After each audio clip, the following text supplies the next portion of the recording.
আমার ডেলি ব্লগের মাঝেও বিধানচন্দ্র রায়ের প্রতি কিছু কথার মাধ্যমে শ্রদ্ধা যাপন করলাম।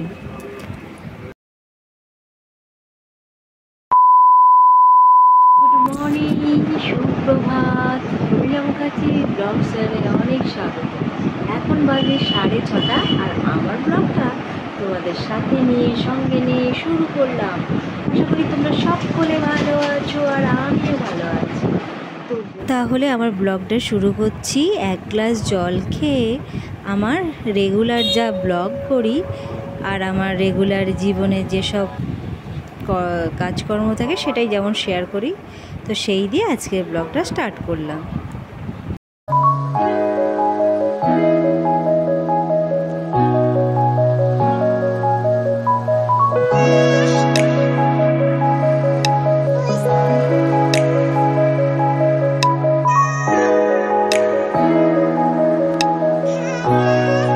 কথায় বলে না, আদা জল খেয়ে কাজে লেগে পড়া। তো আমিও এক গ্লাস জল খেয়ে আমার রোজকার ক্লিনিং, ঘর দরজা ক্লিনিং করতে আমি শুরু করে দিলাম। যা ধুলো পড়ে সেই জন্যে ঘর দূরগুলোকে ভালো করে ক্লিন করে নিচ্ছি। আর এই আলমারিতে যেহেতু বাইরে একদম জানলার ধারে, তা ভীষণ রকম ধুলো করে। আর এইবার তো খাটের সাইডগুলো মানে এগুলোর তো একটু মুছতে হয়, নাহলে ধুলো হয়ে যায়। আর চারিদিকে যেভাবে মানে ঝুল টুল পড়ে খুব মানে বাজে লাগে, তা যার জন্যেই একটুখানি পরিষ্কার করে নিতে হয়। আর যা না হলে এই সময়টা তো খুব একটা ভালো না, যেহেতু এটা একটা বর্ষাকাল, জায়গায় সব নোংরা আবর্জনা থাকে। তো সেটাই তো, খুব যে পারি তা না, যতটুকু সম্ভব, কারণ শরীরটাকেও তো বাঁচাতে হবে, সেই বুঝে আমরা যতটা পারার সম্ভব শরীরটা খেয়াল রেখে এই ক্লিনগুলো করা হয়। তো চলো, আমার কাজকর্ম যেমন শুরু করেছি, এটুকু করে আমি তো একদম চলে যাব ছাদে। ঘরের ভেতরে টুকটাক যে কাজকর্মগুলো ছিল ওগুলো কমপ্লিট করে এরপরে যাব ছাদে। আর কিছু যেগুলো ময়লা থাকে ওগুলোই ফেলতে হবে। আজকে আর ওপরে কিছু মেলা টেলা করবো না, এখানেই মিলে দিয়েছি, কারণ এই জানলার মধ্যেও কিছু মেলা হয়। তো চলো, যখন ছাদে যাব তখন আবার তোমাদের সামনে আসছি। বন্ধুরা, ছাদে এসেছি আর এরপরে ময়লাগুলো ফেলে দেওয়া হয়ে গেছে আমার। তো এখন একটুখানি ঘুরছি ছাদে, রোদ উঠেছে।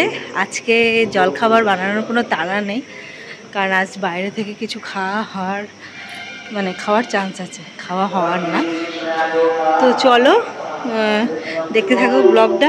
আর কিছু টুকটাক ঘরের কাজকর্ম করলাম, যা আমার ডেলি লাইফস্টাইলে থাকে সেইগুলোই। আর চান করেছি, পুজো করেছি সেই সকালে। তো চুলগুলোও এখন খুব ভিজে আছে, শুকানোর চেষ্টা করছি এইভাবে হাতের সাহায্যে, মানে চারিদিকটা যাতে শুকিয়ে যায় এইটার জন্যে। তো আমি ঝটপট করে আমার কিছু ওই মোছা টোচা হয় সেই সব কাপড়গুলো এখন একটু ধুয়ে নেবো, দিয়ে নিচে চলে যাবো।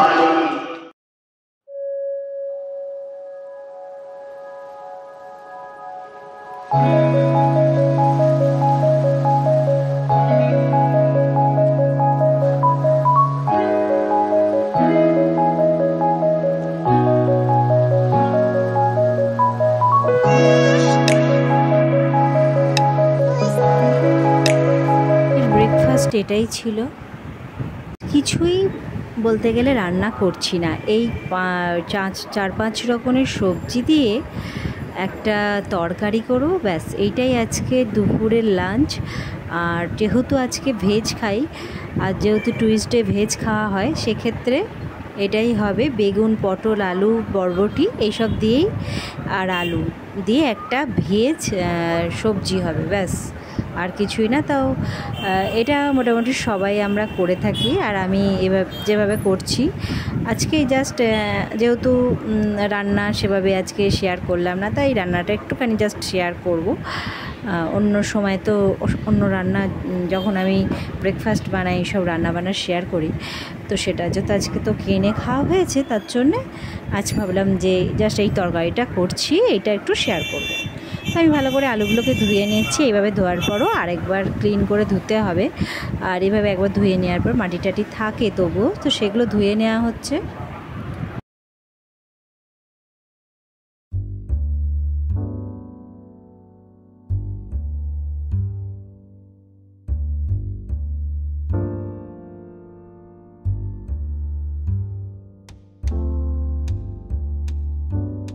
এদিকে রান্নার তোড়জোড় শুরু, এদিকে মেঘও করেছে ঘন করে, এইবারই বৃষ্টি নামলো বলে।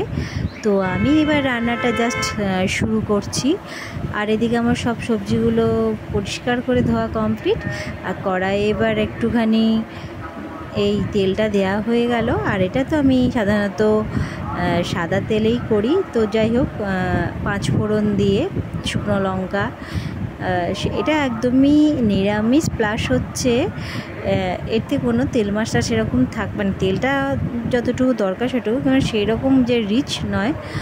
আর এখন রান্না করছি আর বৃষ্টি দেখছি, আর বৃষ্টি তো ভালোই শুরু হয়েছে।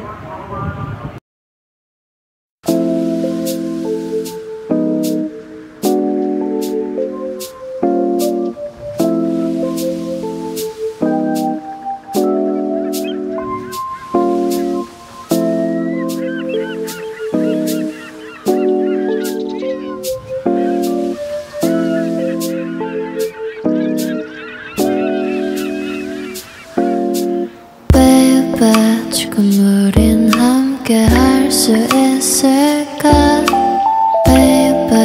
রান্নাবান্না কমপ্লিট করা হয়ে গেছে, আর একটা এখন গজা খেতে ইচ্ছা হলো। তখন আমার ব্রেকফাস্ট করার পর এই গজাটা খাওয়া হয়নি, এটা তখনই আনা হয়েছিল। তো এখন এটা একটু বাইরেটা দেখতে দেখতে গজাটা খাই। আর তারপরে যেটা আমি রেগুলারই খেয়ে থাকি, এই যে বিট জুসটা, কারণ এতে রক্ত ভালো হয়, খুব খাওয়া উপকারী। 12 মাসের মধ্যে রোজ না খেতে পারলেও মাঝে মধ্যে খাই, কারণ ভীষণ উপকারী, খেলে শরীর রক্ত হয়, এর জন্য। এটা তো তোমরা অনেকেই জানো। দুপুরে লাঞ্চে বসে পড়লাম, ঘি নিয়েছি, আর আজকে আর লেবু নিয়ে নিই, কাঁচা লঙ্কা জাস্ট একটা কাঁচা লঙ্কা, আর এই তরকারি দিয়ে আজকে খাওয়া হয়ে যাবে। আর যেহেতু আমি ভেজ খাই, বিকালে আসছি, বিকাল হয়ে গেছে, আর আমি একটু রেডি হচ্ছি। আর আমার সারাদিনের সব কিছু মানে মোটামুটি যা করলাম, তো যাই হোক, আমার রেগুলার ডেলি ব্লগের মাঝেও আজকে আমি বিধানচন্দ্র রায়ের তো আজ জন্মদিন, তোমরা সকলেই জানো। তাই আমার কিছু কথার মাধ্যমে তাকে আন্তরিকভাবে অসংখ্য অসংখ্য শ্রদ্ধা প্রণাম জানাই। আমাদের ভারতবর্ষের একজন ভালো চিকিৎসক ছিলেন, তাই আমার অসংখ্য অসংখ্য প্রণাম শ্রদ্ধা। তো যাই হোক, আমি তাহলে ওনার সম্বন্ধে আজকে কিছু কথা বলি। তা আজ হচ্ছে বিধানচন্দ্র রায়ের জন্মদিন।